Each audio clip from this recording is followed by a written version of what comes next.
It did impact our filmmaking because I think John and I can agree. We both were so moved by it on a very human level. And I think something we try to do in our films is really celebrate humanity and all its brittleness and ugliness and beautiful. We call it brutifulness. Life is brutal, brutal, and it's beautiful. So this was a really wonderful example of that. What's great about this movie is the real profaneness of these kids.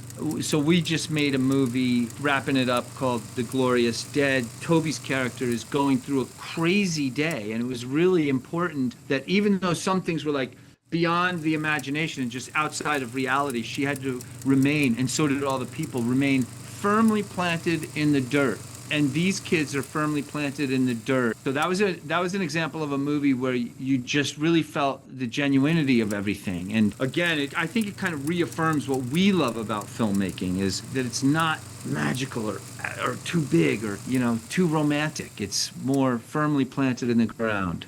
Episode 14, created by Charlie Polinger, The Plague focuses on a socially awkward tween who endures the ruthless hierarchy at a water polo camp with his anxiety spiraling into psychological turmoil over the summer. Sandwiched between episode 13 of Toby Poser's lasting film screening of Raw and next week's episode of John Adams' experience of personal cinema with the Golden Glove, we welcome the dynamic duo to the That Screening podcast in one of the first couples episodes. Joining us across the Zoom landscape, unpack a screening that not only affected both on the personal level, but a creative level back in 2025. Playing the cinema roulette game again, we head to Stockholm, Sweden, and the acclaimed Stockholm International Film Festival to discuss this coming-of-age dark drama with two true friends and inspirations on this episode of the That Screening podcast.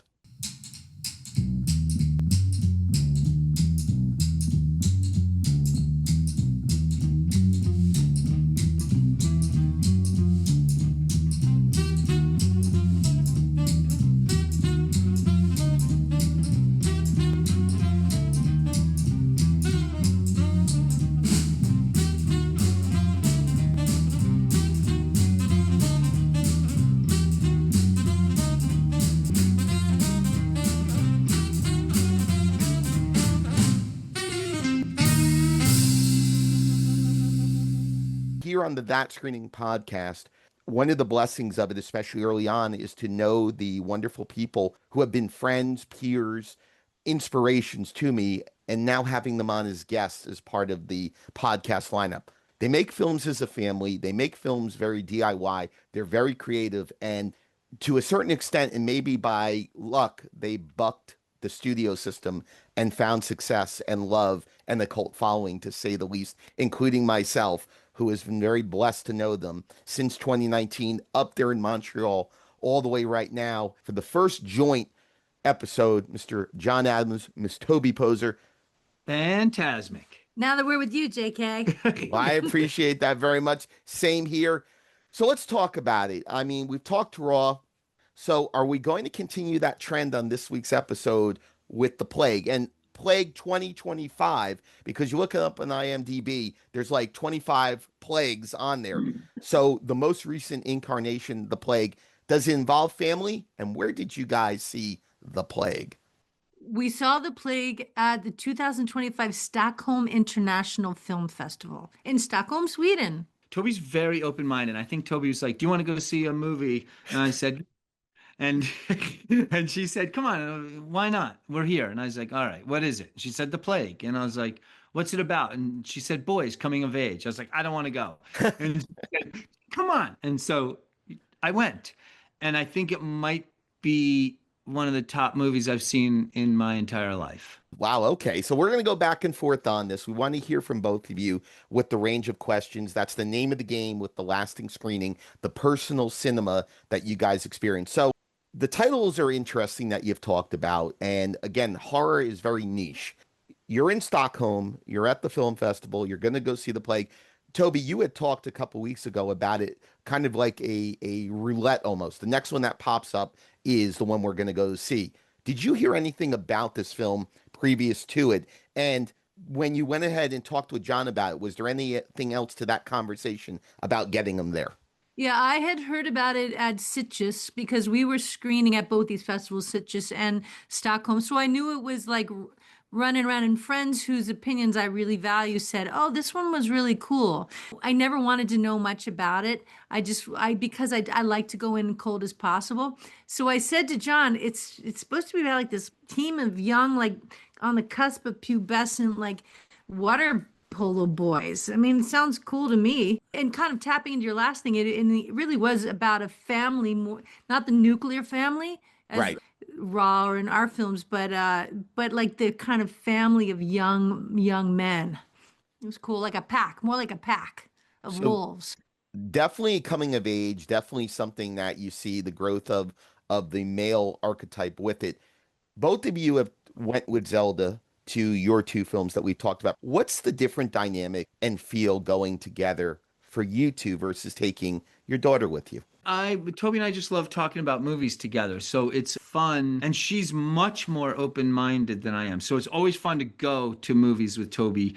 She has a very strict rule of shut the fuck up when the movie's playing. So it's there's and it's very strict. It's fun because we get to watch And movies don't be late. And and don't don't be late. and that includes the previews. So it's always like, oh my God. You know, she will not walk into the movie theater if she's not going to get the previews too. It's the whole experience. But really, what I do love about it is that no matter whether it's a good movie or one that we don't love, I love talking about it with Toby, figuring out. I love hearing what she liked about it.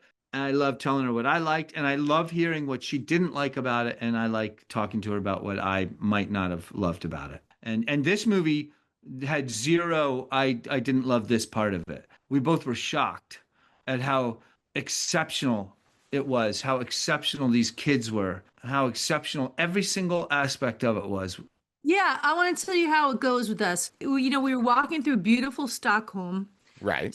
We were already kind of high off of this adventure. We go into the cinema. We're allowed, because we had a film playing, we were allowed to go in free, which was really kind of, we felt very sort of like special. And we got to go, and we were sitting in this beautiful, beautiful theater with like red velvet seats. They weren't even scratchy. Well, first somebody kicked me out of it. Like the person who ran the festival was like, come on, go in and just sit down and you Oh, can wait. And so they sat us down. and And then this lady comes in and says, "You can't be here. Get out of this theater." I was like, "What?"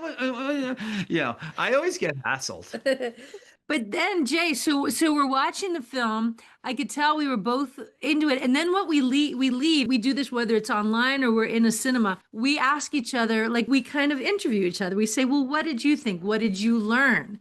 These are the questions we ask. What would you have done differently? And it's a really great exercise in filmmaking. And we bond as couples, but we also bond as filmmakers. And that's how it goes. And then we walked back through the beautiful Stockholm streets, and we went to sleep, and we were just fulfilled.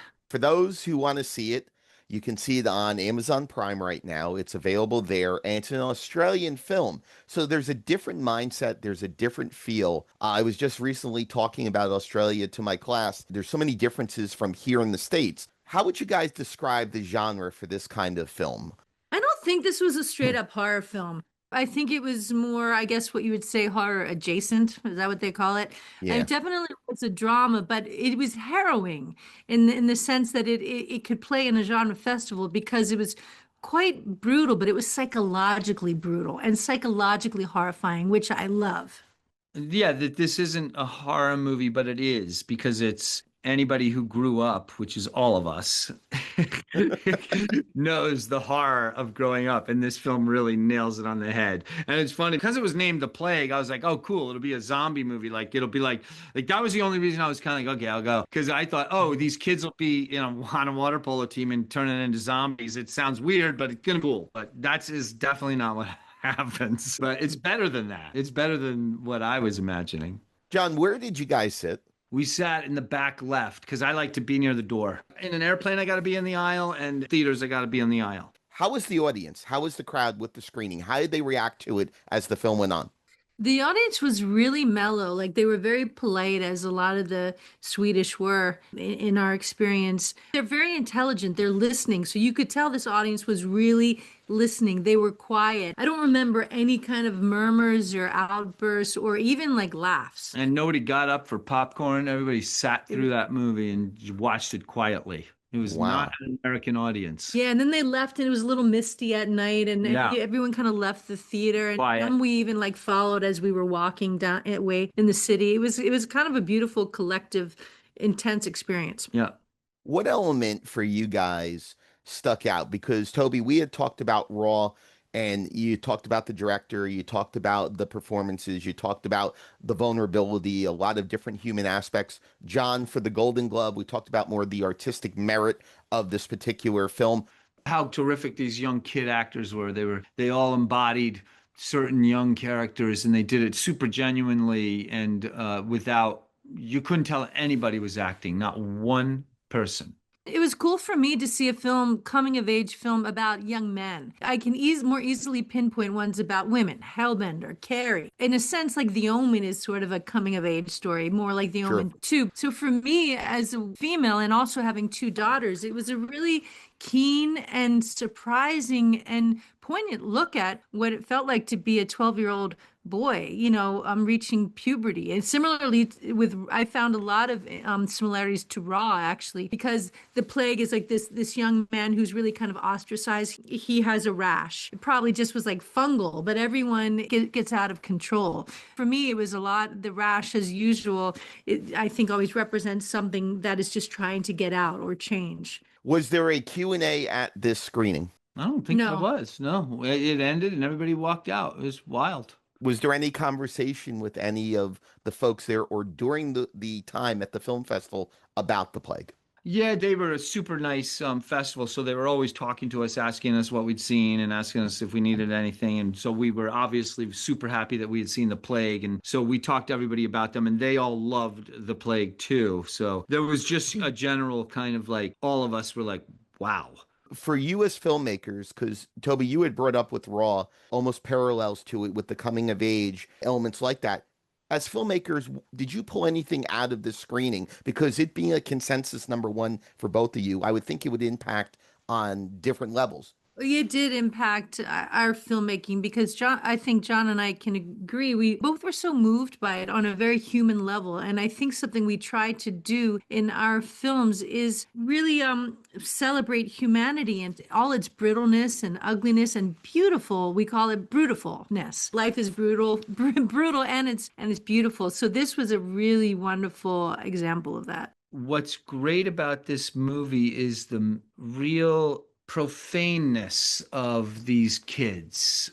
So we just made a movie wrapping it up called The Glorious Dead. Toby's character is going through a crazy day, and it was really important that even though some things were like beyond the imagination and just outside of reality, she had to remain, and so did all the people, remain firmly planted in the dirt. And these kids are firmly planted in the dirt. So that was an example of a movie where you just really felt the genuinity of everything. And again, I think it kind of reaffirms what we love about filmmaking is that it's not magical or too big or too romantic. It's more firmly planted in the ground. Was there a scene or character or element that stuck out to you during that screening? Yeah, I mean, there was three characters that stuck out to me. The kid who had the rash is phenomenal. He's very funny, but super sad. The kid who's stuck in between him and the bullies is beautifully innocent, but also about to be corrupted. And the leader of the bullies is a brutal, mean, great example of what the world seems like right now. Piggybacking on John's, that character, the bully, the director was generous enough to give us a glimpse into perhaps the crux of his meanness, because you see him with his father and you understand this legacy of this like really athletic older brother. What stuck out to me most was a conversation. The protagonist is talking to the bully, and he insults his mother, and the bully was like, well, no, because my mom's dead. And he says it so matter of factly that you're just like, oh my God, this kid is on the outside, he looks so confident, but on the inside, he's hurting so, so badly. Or maybe been hurt so bad that there's nothing left to hurt. And that's why he's so brutal. Wow. This is a consensus, again, number one for both of you. Why is this a consensus number one? Was this the first one that popped in the head? Were there other contenders for it? Toby, was this always the consensus number one? I guess because it's kind of fresh, because it was a few months ago. Yeah, because I know that I responded to you and then John responded, and we both had this movie in common. And I think another one that for us is The Iron Giant way back in the day. The Innocents out of Norway could be a number one. The Omen could be a number one. For me, The Thing could be a number one, but I don't think for Toby. What's the movie that we both love? Valhalla Rise. Valhalla, Uh-huh. right? Could be a number one. Yeah. Did you spread the word afterward? Yeah, but it's a hard one to sell to people because it's not a horror movie. Right. And so it's kind of hard to sell because like when Toby tried to sell it to me, I was like, it's about a kid, a 13-year-old polo team. It doesn't sound that fun.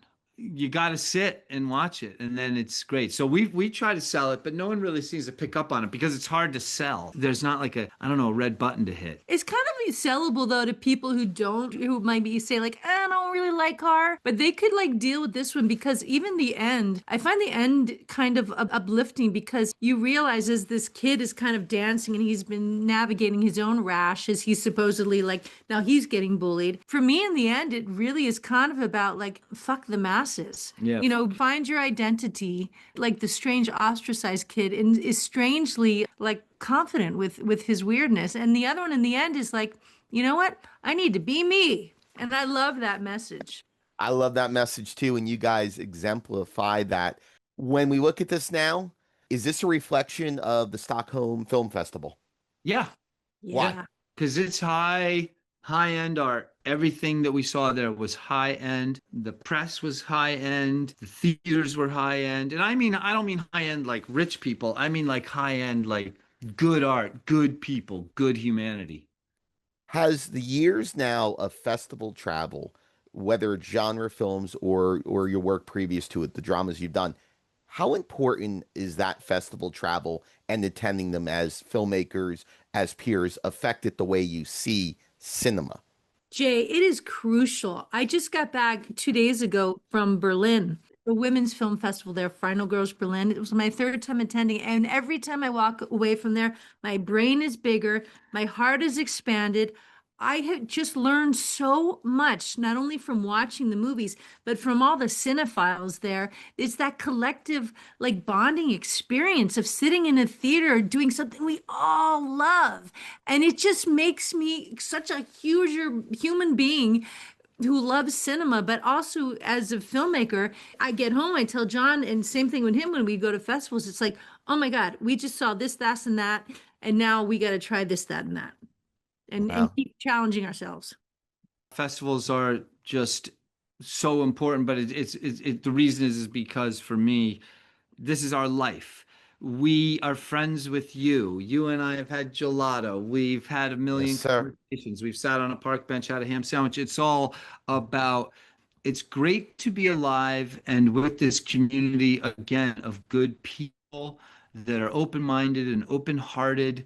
And for some reason, the horror genre makes us all coalesce. And in this day and age, I'm really thankful that I get to be a part of this community.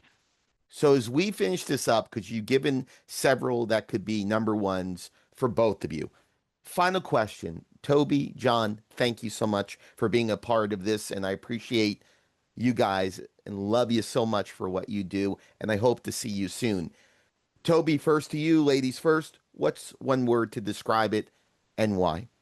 Transformative. This story is about kids who are shedding their skin essentially and trying to become themselves, not knowing what that is. So they're trying to transform. And for me, again, just like watching something that impressed me so much, I'm transformed as a creative human and as a female watching young boys try to figure it all out. John, the plague, one word and why, sir, to finish us off. Blue, because blue can be sad, even though I don't think it's sad, but it is sad. And blue is clear and blue is infinite. And this really felt like it hit a lot of infinite subjects.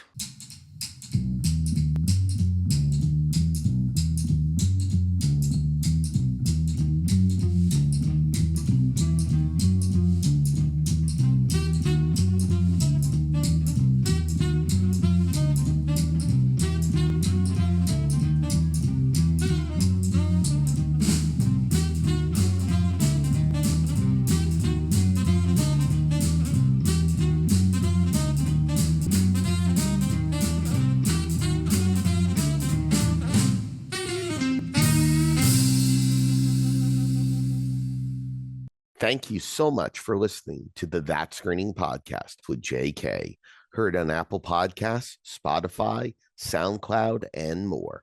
Find That Screening Podcast on social media platforms such as Instagram and Facebook, along with the official website for JK on Wix.com. Make sure to like us, share new episodes, rate us, and listen in to all the content coming from Horror Happens Radio Presents.